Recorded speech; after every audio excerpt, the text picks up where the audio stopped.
Camille Pajarillaga from BSCE 1E of Nueva University of Science and Technology, and this is Physics for Engineers 1.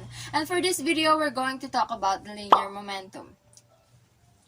So, momentum is defined as the mass multiplied with the velocity of a certain object.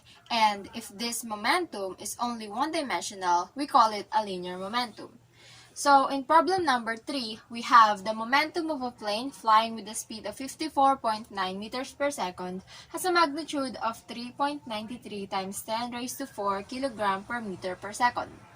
What is the mass of the plane?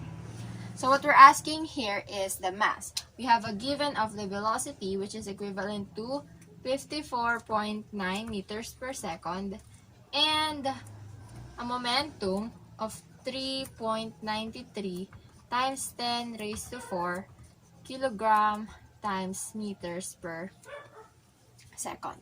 We have here a formula for the momentum.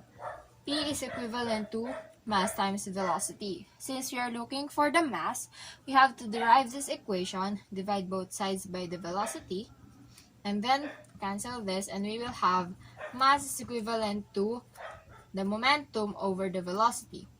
So we just have to substitute the values.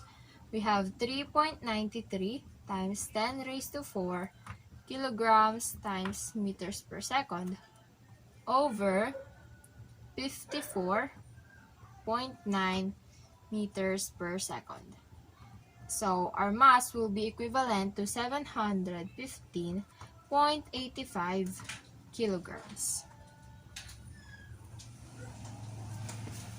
So, the mass of the plane is equivalent to 715.85 kilograms. This is linear momentum, and once again, I'm Camille Pajarillaga. Thank you so much for watching.